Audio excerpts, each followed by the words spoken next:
God tells Saul, destroy the Amalekites completely. Everything, every person, every animal, nothing left. Saul destroys almost everything. He keeps the best of the sheep and cattle. He keeps the king alive. He calls it obedience. God calls it rejection. Day 74. God rejected the king who almost obeyed. 1 Samuel 15:16. Samuel comes to Saul in the morning. Saul greets him. I have carried out the Lord's instructions. Samuel looks at him. Then what is this bleating of sheep in my ears? What is this lowing of cattle that I hear? Saul explains. The soldiers spared the best sheep and cattle to sacrifice to the Lord your God. We totally destroyed everything else. Samuel holds up his hand. Let me tell you what the Lord said to me last night. Tell me, Saul says. Although you were once small in your own eyes, did you not become the head of the tribes of Israel? The Lord anointed you king over Israel.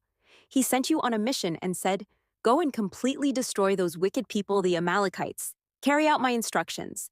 Why did you not obey the Lord? Why did you pounce on the plunder and do evil in the eyes of the Lord? Saul pushes back. But I did obey the Lord. I went on the mission he assigned me. I completely destroyed the Amalekites. I only brought back Agag their king. The soldiers took sheep and cattle from the plunder, the best of what was devoted to God, to sacrifice to the Lord your God at Gilgal.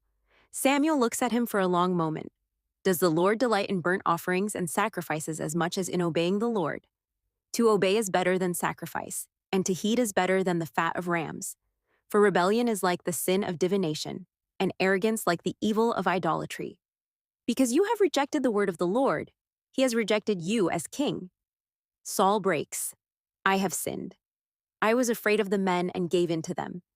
Now please forgive my sin and come back with me so I may worship the Lord. Samuel turns to leave. Saul grabs the hem of his robe. It tears. The Lord has torn the kingdom of Israel from you today and given it to one of your neighbors, to one better than you. He who is the glory of Israel does not lie or change his mind. He is not a man that he should change his mind. Samuel turns back one final time. He calls for Agag. The king of the Amalekites comes to him confidently. Surely the bitterness of death is past, Agag thinks. Samuel looks at him. As your sword has made women childless, so will your mother be childless among women. Samuel puts Agag to death before the Lord at Gilgal. Then Samuel leaves for Ramah. Saul goes to his home in Gibeah.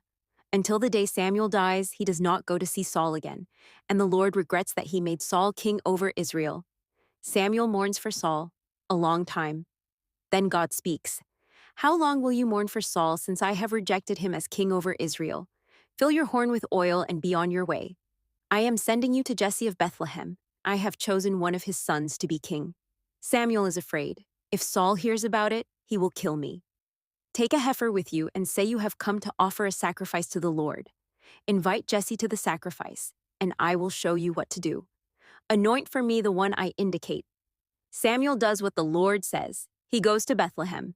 The elders of the town tremble when they meet him. Is your coming peaceful? Yes, I have come to sacrifice to the Lord. Consecrate yourselves and come with me. He consecrates Jesse and his sons. He invites them to the sacrifice. When they arrive, Samuel sees Eliab, tall, impressive, firstborn. Surely this is the Lord's anointed. The Lord speaks immediately. Do not consider his appearance or his height, for I have rejected him. The Lord does not look at the things people look at.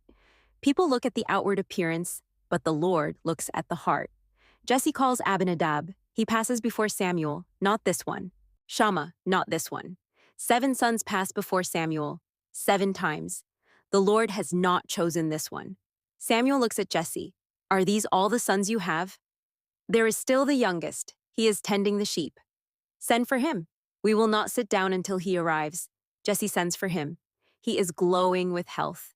Handsome, fine appearance. The Lord